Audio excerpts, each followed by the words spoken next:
Hello my dear students, welcome back. Science की class में आपका फिर से स्वागत है। आज हम देखने जा रहे हैं पहले लेसन भोजन एवं मानव स्वास्थ्य के क्वेश्चन आंसर। जो इम्पोर्टेंट क्वेश्चन आंसर है छोटे, वो मैं आज आपको बताऊंगा इस लेसन से कौन कौन से प्रश्न बन सकते हैं। चलिए देखते हैं कौन कौन से प्रश्न है। इम्पोर्टेंट क्वेश्चन 2020 के अकॉर्डिंग मैंने ये बनाए हैं क्वेश्चन। तो देखिए पहला प्रश्न क्या है, नारू रोग के रोगजनक का नाम लिखिए। पहला क्वेश्चन है, नारू रोग के रोगजनक का नाम। तो देखिए नारू रोग का जो रोगजनक होता है वो होता है ड्रैकनकुलस मेडिनेसिस। ड्रैकनकुलस मेडिनेसिस नामक ये रोगजनक होता है जिससे नारू रोग फैलता है या नारू रोग होता है।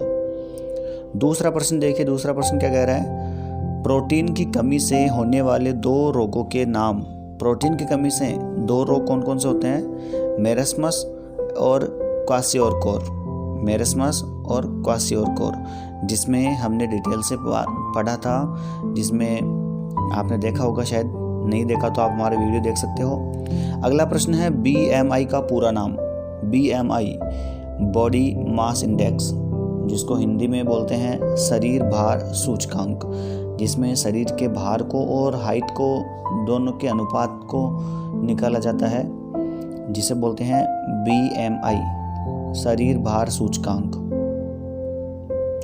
अगला प्रश्न देखिए, अगला प्रश्न है, शरीर में लौह तत्व की कमी से होने वाले रोग का नाम लिखिए। शरीर में लौह तत्व की कमी मतलब Fe लौह तत्व की कमी से होने वाले रोग का नाम क्या होगा, हमने पढ़ा था।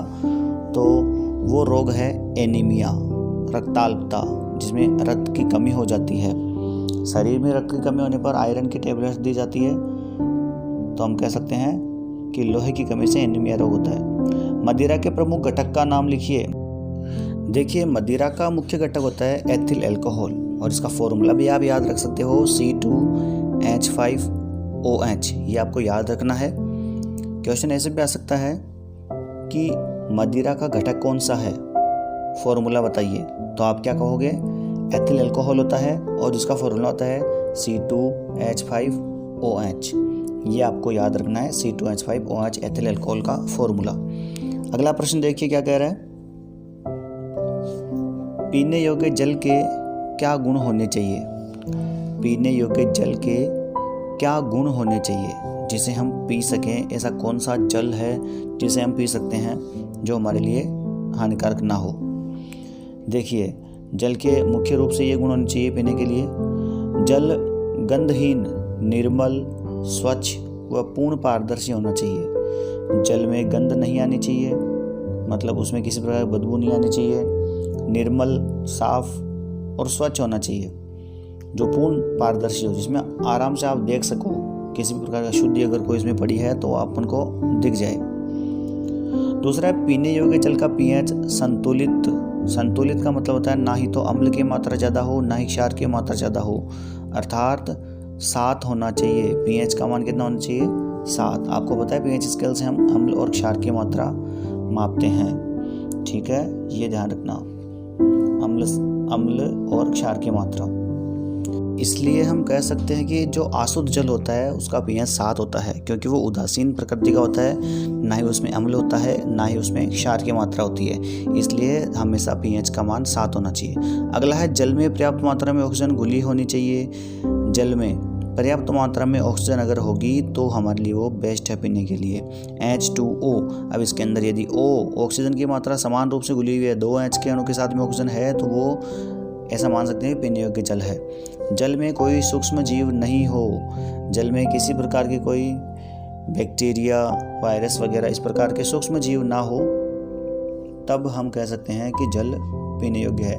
तो ये मुख्य इसके गुण हैं स्वच्छ जल के, पीने योग्य जल के। आप इनको आसान से याद रख सकते हो। अगला प्रश्न देखिए, क्वेश्चन नंबर 7 क्या है।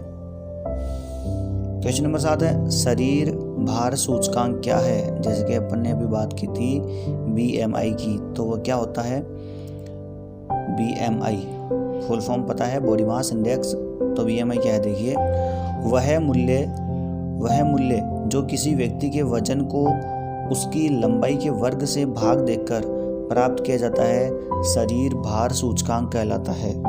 इसे किलोग्राम प्रति वर्ग मीटर के रूप में व्यक्त किया जाता है। मतलब किसी व्यक्ति के शरीर का भार और उसके शरीर की कुल लंबाई, उन दोनों के अनुपात को हम बोल सकते हैं शरीर भार सूचकांक। इस प्रकार से इसका मात्रक क्या हो जाएगा, किलोग्राम प्रति वर्ग मीटर स्क्वायर में हम प्रति वर्ग मीटर में हम इसको लेंगे शरीर भार सूचकांक को। वह मूल्य जो किसी व्यक्ति के वजन को उसकी लंबाई के वर्ग से भाग देकर प्राप्त किया जाता है शरीर भार सूचकांक कहलाता है। इसे किलोग्राम प्रति वर्ग मीटर के रूप में व्यक्त किया जाता है। ये हो जाएगा आपके शरीर भार सूचकांक, BMI, बॉडी मास इंडेक्स।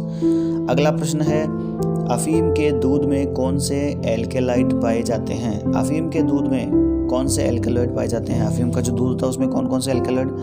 देखिए, मुख्य रूप से ये 4 है, मार्फिन, कोडीन, पेपेवरिन और थिबेन। अभी जो एल्केलॉइड है उनमें से मार्फिन और कोडीन जो है और पेपरिन, थिबेन चारों ये वैसे, लेकिन जो मार्फिन और कोडीन है इनका यूज दर्द निवारक दवाओं में भी किया जाता है।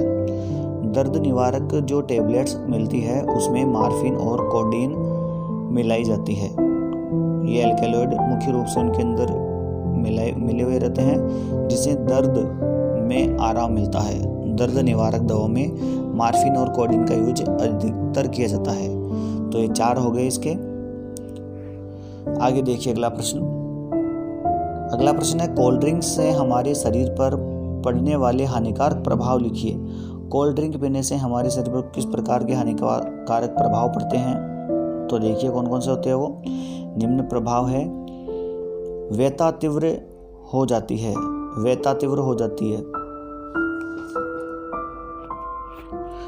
अगला देखिए, संश्लेषित रेशें यकृत जिसे बोलते हैं लीवर और गुर्दे को प्रभावित करते हैं।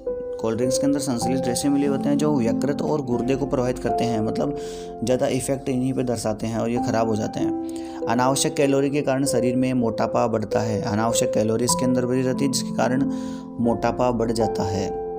इसके कारण उपापचय दर प्रभावित होती है। उपापचय जो क्रिया होती है शरीर की वो प्रभावित हो जाती है। तो ये है कोल्ड ड्रिंक्स से होने वाले हानिकारक प्रभाव हमारे शरीर पर। तो आप देख सकते हो मुख्य रूप से व्यथा तीव्र हो जाती है, संश्लेषित रंग यकृत और गुर्दे को प्रभावित करते हैं, अनावश्यक कैलोरी कारण शरीर में मोटापा बढ़ता है, इनके कारण उपापचय दर प्रभावित होती है। ये मुख्य हानिकारक प्रभाव है कोल्ड ड्रिंक्स के। अगला प्रश्न देखिए, विटामिन ए, सी और डी की कमी से होने वाले रोगों के नाम लिखिए। देखिए, विटामिन ए, सी, डी की कमी से कौन कौन से रोग होते हैं? विटामिन ए की कमी से होता है रतौंधी रोग, जिसमें लक्षण के रात को दिखाई ना देना। विटामिन सी की कमी से होने वाला रोग है स्कर्वी, जिसमें शरीर पर चकत्ते बन जाते हैं। और विटामिन डी की कमी से होने वाला रोग है रिकेट्स, जिसमें पैरों की हड्डियां मुड़ जाती है। विटामिन बी है वो आप जानते हो, विटामिन बी की कमी से होने वाला रोग होता है बेरी, जिसमें तंत्रिका तंत्र को प्रभावित किया जाता है, तंत्रिका तंत्र प्रभावित, शरीर में कमजोरी आ जाती है। प्रश्न वापस देख लीजिए। विटामिन ए, सी, डी की कमी से होने वाला रोग, ए की कमी से रतौंधी रोग होता है, सी की कमी से स्कर्वी होता है और डी की कमी से रिकेट्स रोग होता है।